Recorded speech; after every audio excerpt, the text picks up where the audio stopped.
Hello all, నమస్తే. నా పేరు మంజు భార్గవి. నేను 155 ప్రేరణ టీంలో train the trainer workshop program చేస్తున్నాను. నా మెంటర్ వాడేకర్ లక్ష్మణ్ గారు, నా మార్నింగ్ Q&A మెంటర్ రవికుమార్ గారు. ఇవాళ జరిగిన అద్భుతమైన సెషన్ మిస్టర్ రవిచంద్ర గారు అందించిన ఆర్ట్ ఆఫ్ పేరెంటింగ్ గురించి షేర్ చేయబోతున్నాను.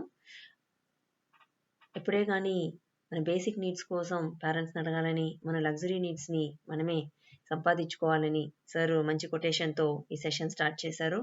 నిజంగానే పేరెంటింగ్ అనేది చాలా చాలా ఇంపార్టెంట్ అని, మనము దాన్ని ఒక అసెట్ లాగా భావించాలని, ఎప్పుడే కానీ అది ఒక పెద్ద రెస్పాన్సిబిలిటీ అని సార్ ఎక్స్ప్లెయిన్ చేయడం జరిగింది.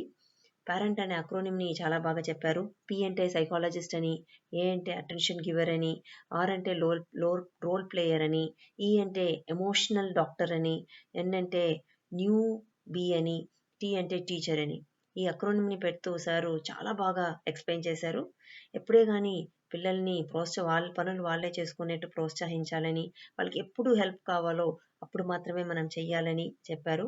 ఎప్పుడే కానీ పిల్లలకి పేరెంట్స్కి మధ్యలో ఒక ఎథికల్ రిలేషన్షిప్ మెయింటైన్ చేయాలని, వాళ్ళకి ఎప్పుడు మనతో రెస్పెక్ట్ఫుల్ బాండింగ్ ఉండేట్టు మెయింటైన్ చేయడం పేరెంట్గా మన రెస్పాన్సిబిలిటీ అని సార్ క్లియర్గా ఎక్స్ప్లెయిన్ చేయడం జరిగింది. Sir triple E technique explain చేశారు.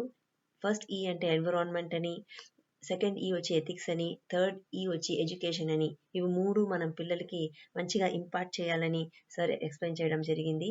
హ్యాపీనెస్ అనేది ధనం కాదని, హ్యాపీనెస్ అనేది రిలేషన్షిప్ మధ్యన ఉన్న మంచి బాండింగ్ అని సార్ ఎక్స్ప్లెయిన్ చేయడం జరిగింది. తర్వాత సార్ వచ్చి 3 స్టేజెస్ ఆఫ్ లైఫ్ ఎక్స్ప్లెయిన్ చేశారు. 4 స్టేజెస్ ఆఫ్ లైఫ్ ఎక్స్ప్లెయిన్ చేశారు. స్టేజ్ 0 అంటే పిల్లలు గర్భంలో ఉన్నప్పుడే ఎలా హ్యాండిల్ చేయాలని, స్టేజ్ 1 అనేది 0 to 2 years అని, అక్కడ పిల్లలతో ఎలా మాట్లాడాలి, వాళ్ళకి ఏం నేర్పించాలి అనేది క్లియర్గా చెప్పారు. స్టేజ్ 2 అనేది 6 to 12 years అని, ఇక్కడ చాలా ఇది కరెక్ట్ అయిన ఏజ్ పిల్లలు చదువుకోవడానికి. తర్వాత మనం ఇక్కడ పిల్లలకి రోల్ మోడల్గా ఉంటూ వాళ్ళకి observation power, respect to elders ఇవ్వడం ఎలా అనేది నేర్పించాలని, పనిషింగ్ ఈజ్ ఇంపార్టెంట్ కానీ ఆ పనిష్మెంట్ అనేది మనం ఎథికల్గా ఇవ్వాలని సార్ ఎక్స్ప్లెయిన్ చేయడం జరిగింది. స్టేజ్ 3 అనేది యూత్లో ఉండే స్టేజ్ అని, ఇక్కడ అబ్జర్వేషన్ పవర్ అనేది చాలా ఎక్కువగా ఉంటుందని సార్ చెప్పారు. మళ్ళీ 18 to 19 years ఉన్న పిల్లలందరూ స్టేజ్ 3లో ఉంటారు. ప్రాపర్ అండర్స్టాండింగ్ ఇక్కడే పిల్లలు క్రియేట్ చేయాలని, వాళ్ళకి మంచి పాత్ ఎలా చేసుకోవాలని ఒక మంచి గైడ్గా ఉంటూ వాళ్ళకి ఎన్హాన్స్మెంట్ చేస్తూ ముందుకెళ్ళాలని సార్ చెప్పారు. సార్ సెషన్ చాలా వండర్ఫుల్గా ఉంది sir. Thank you so much. Art of parenting అనేది ఒక రెస్పాన్సిబిలిటీ.